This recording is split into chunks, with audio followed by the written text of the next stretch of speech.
بسم اللہ الرحمن الرحیم الحمد للہ رب العالمین والصلاة والسلام علی سید الانبیاء والمرسلین سیدنا و نبینا و شفیعنا بالقاسم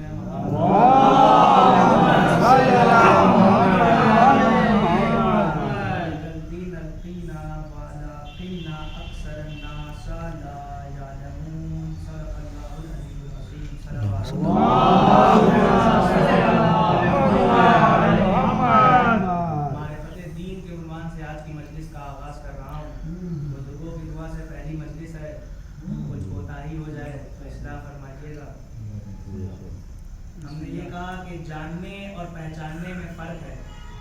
جاننے اور پہچاننے میں فرق ہے. دین کو جانتے سب ہیں مگر پہچانتے کم ہیں. جب آپ پہچاننے لگتے ہیں تو اس کا کچھ عکس آپ کی شخصیت پہ نظر آتا ہے. جب انسان کسی چیز کو پہچاننے لگتا ہے تو اسے ماننے لگتا ہے اور ماننے کی دلیل یہ ہے کہ پھر اس کی پیروی کرنے لگتا ہے. انسان کے افعال سے کردار سے دین کی معرفت کا اندازہ ہونے لگتا ہے. جتنی زیادہ معرفت اتنی دینداری اور انسان میں عمل زیادہ ہوگا اس کا اخلاق بہتر ہوگا اور دینداری ضروری ہے.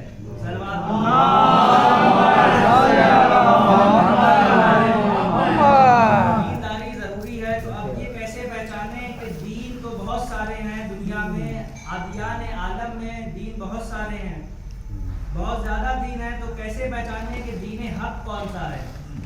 باہر سے کوئی ہمیں آ کر بتلائے نہ بتلائے, ہماری عقل ہمیں بتاتی ہے کہ دین حق کیا ہے. سب سے بڑی جو کسوٹی, جو میزان, جو کرائٹیریا اللہ نے اپنی طرف سے ہمیں دین حق کو پہچاننے کا دیا ہے وہ واحد عقل ہے. ہمارے پاس عقل ہے تو ہم اس دین حق کو پہچان سکتے ہیں. عابدہ دلیل, ہم لوگ دلیل عقل کے غلام ہیں اور ہمیں خود ہماری عقل دین حق کی طرف لے جاتی ہے.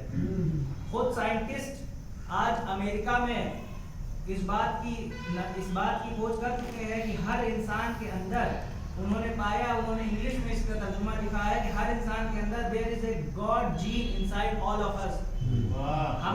ہم سب کے اندر ایک گاڈ جین ہے جو ہمیں خدا کی طرف لے جاتا ہے. ہر انسان اپنے خدا کی طرف جاتا ہے.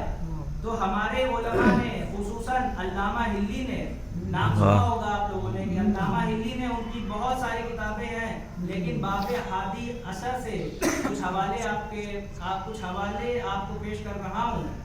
فرماتے ہیں کہ انسان کسی ایک خدا تک نہیں اس عقل کے ذریعے, انسان کسی ایک خدا تک نہیں اس عقل کے ذریعے واحد بلکہ حقیقی خدا تک پہنچ سکتا ہے. اس